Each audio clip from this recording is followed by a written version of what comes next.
Hey, this is Russ, the producer, and today's show was so excellent that after the show, I decided to hit the record button again to capture the excellent conversation that would otherwise go unheard by the listeners. And here's that recording. So if you're playing video games and you can't show up for work because you're up all night, then you're addicted. That's a problem. That's right. You're addicted. That's a problem. If some, so that's the, and I forgot to say that. So we're doing the after talk thing? Yeah, because I figured. Say that again. We'll start with you. Should I start over then? Yeah. We wanted to do something because on the podcast we can go longer and talk about something and put like an extra feature in. Oh, okay. So whatever you miss, and I've done it by myself just talking about, but this is the first one with someone else.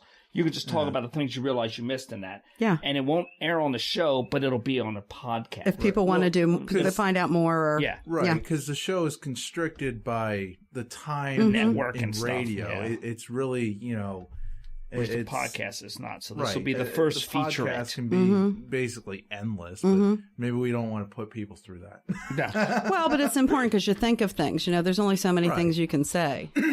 And, what were you saying the definition of addiction was? That, to paraphrase, is that somebody is using a substance or engaging in some kind of an activity or an act that is having negative consequences. Okay. And they continue despite the negative consequences. All right. So it could be a video game. It could be a person. It could be a drug. It could be anything. Anything Coca-Cola. Shopping. I mean, if you're up all night and food. People. Well, and if you're eating so much that it's causing you to have extreme problems. Now your girlfriend, your wife is leaving you because all you do is sit and eat all day. And so it's affecting your relationships or your job or other things that are around you that are helping you to survive socially, educationally, academically. It's interesting. The consequences are the metric. Yes. Yeah.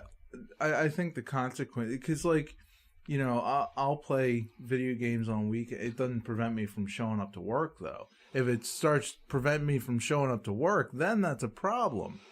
And, it'll also prevent me from getting a paycheck, which... Well, you think about that in terms of addiction. You think about this is the biggest addiction there is. The phone. Right. Well, and we're starting to have consequences, aren't we? Because people are driving into each other and people aren't looking and they're continuing to stay on the phone anyway. Yeah. And so do you have to legislate that? Well, now if we find you with your phone and, you're going to have some kind of... considered a DUI. People should understand. I'm having consequences here. I'm on my phone and I don't talk with my family and I don't have any kind of interaction with my family over dinner because I'm looking at my phone. And I'm That's a consequence. Like I'll be out eating with somebody and I try to make sure I don't take this thing out because I hate it when I look over and I see two people sitting there looking at their phone out eating dinner together. It's like, I'll be looking point? at the menu because it's more interesting than my phone. It's got food all over it. I mean, I will say one thing. Like an iPhone 3. Well, I don't use my iPhone 3. I got a Samsung Galaxy S3. It's not much better. The charging port. Someone sounded grumpy and old there. That was a little different. Sound like me. I don't use my iPhone. I don't use my Apple. You kids get off my lawn. He's got an iPhone that it's stolen from some museum somewhere. Yeah, okay. No, I got this dinosaur, which has nobody can see it. This isn't helpful on a recording, but it went off one day, and because it's an Android, the battery can pop out, and it went off while I was in church, and so I decided to punch it, hoping I would lodge the battery out, and I ended up cracking the screen. Yeah, that worked out well, didn't it? So now I have to look at a cracked phone. But I just, it's like with the stress, with the addiction, part of it is the acceptance, acknowledgement. There is a problem. And what I would have said on the show, and I didn't want to interrupt you because you were rolling along good, but what I would have said is, or what I wanted to say was that if you think there's a problem, treat it like there is a problem. Yes. Yeah. 100%. It's better to be turned back and have to apologize. Sorry I got in your business. Totally right. Than to be going to a funeral. 100% right. Exactly. And that's the same thing with the stress thing from the other episode we did. It's better to be turned back than go to a funeral, live with the guilt of what could have been done or whatever.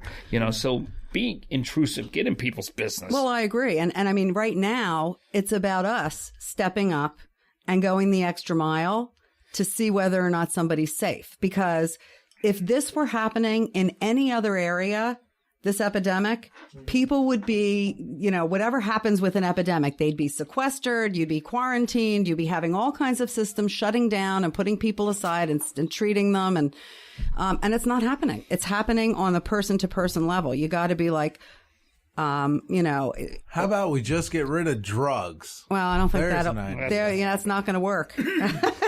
That's the just say no philosophy that 2,300 people a day go missing, and that would be an epidemic too. And it's just, these are things that are unpopular things because there's two stigmas that don't go well in the media, that don't play. And I know this from cases and watching them air: suicide and drugs. Yeah. And the two are very often connected.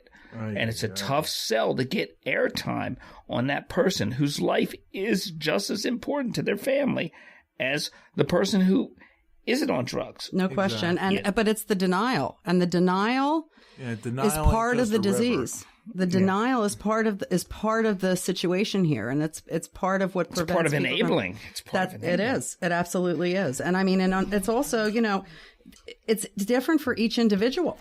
So it's hard to say, how far into the addiction and how bad is bad enough? There's no way to measure that. There's no way to measure that. And that's what all this talk about, what's somebody's bottom and they have to hit their bottom and what does that look like? I'm like, if there is a problem, let's address the problem. We're not waiting for bottoms. But, again, there's a whole philosophy and question about it. What are the consequences that are enough consequences? And now people are dying. People are dying before they have a lot of consequences. Mm-hmm. A lot of this isn't even heroin. It's heroin that is laced with fentanyl. That is, you may as well go to the supermarket and drink Drano and snort, Pine Sol and say, let's see what's going to happen to me. It's not even what people think it is. What's that? That wasn't a dare. No, I'm saying that you don't even know what's in it. How can anybody do that? Right. I mean, but I'm not saying that. I know. That it's okay to go ahead and shoot pure heroin. But this is just Russian roulette every time somebody engages. We've had. What good is heroin? Does it have an actual purpose? Does it? Oh, it's from opiates. It's got a historic. I mean. Opiate high has been forever. A medical thing, because it should be outlawed if you're caught with. It's natural. It comes from poppies. It grows in the world. Yeah. What? And it's God created it. It comes from poppy seeds. Control. Well, and there's things that these are derivatives. The Wicked Witch of the East tried that, and she got killed for her efforts. That's exactly right. She got housed. Yeah, but. We had what you were talking about with the mixes and how it's Russian roulette. You can spend $1,500, buy a kit, and make $1.5 million worth of drugs. Yes. And put it out with no background, no accountability, just cranking it out. And there's no regulation. There's nothing. We had a case where the guy went missing, and he was taking some drug called K5. Okay, yeah. And they put sawdust in it. It was an ingredient. Yeah. They were putting sawdust in the fluff. Rat poison. They can put in whatever they want. It's in somebody's bathtub in the basement. My mother used to fluff chili with rice. And they're fluffing synthetic heroin with sawdust. And whatever and there's no control. So the other thing you didn't say on the show was last Thursday, Thanksgiving. Yes. 50 people died. In Philadelphia. Well, they didn't die. 50 people overdosed. 50 people in Philadelphia. And an overdose doesn't mean a death, but it means that they stop breathing. And that means one of these people mixing up these things made a bad batch and it got out there. Yeah. There's no reason that 50 go down at the same time. Correct. And there was a headline that said, police are looking for the source of the deaths. And, the source is addiction. The source isn't the source of the fentanyl. The source is if people weren't, if people were able to not be engaged in it, sure. But this disease is so cunning, baffling, and powerful that somebody who is in the throes of that craving or of that addiction will actually be like, you know what? I've heard people say, well, you know what? That actually gives you a better high, the fentanyl. And so they want to, they don't want to die, but they're willing to be on that line of what will give them the most powerful high. And therefore, if there's an especially strong batch, often an addict will be like, that's the batch I want. And then it costs them their life. Yeah, potentially.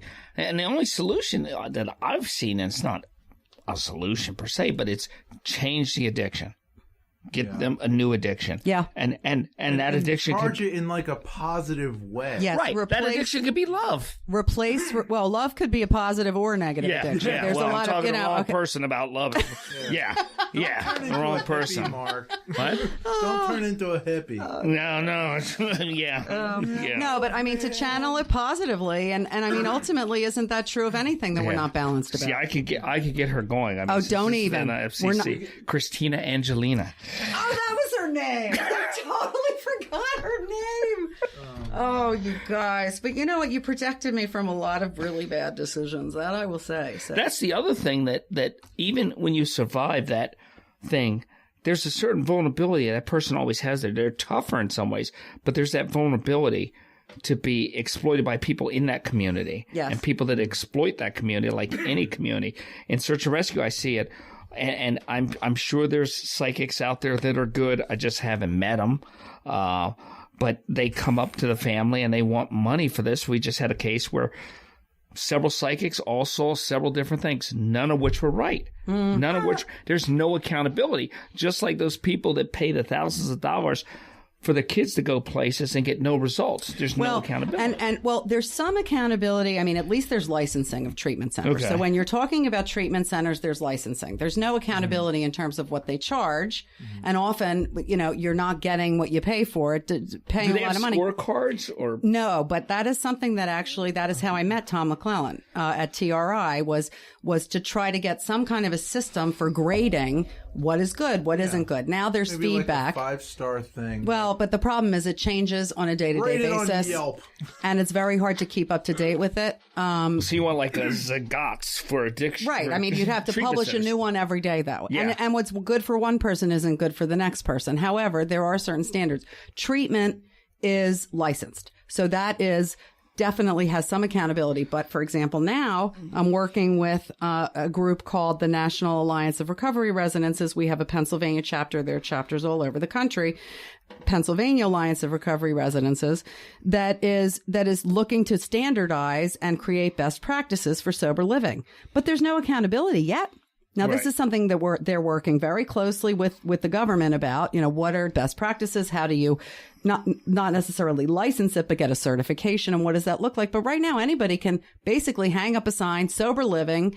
And the next thing you know, they're getting paid who knows what. So it's the Wild West right now. It is the Wild West. I've actually used that saying. Yeah. And, it's the same with people that are helping. I mean, professionals that are psychologists, psychiatrists, they are licensed by the state. Right. But then you get into something like coaching.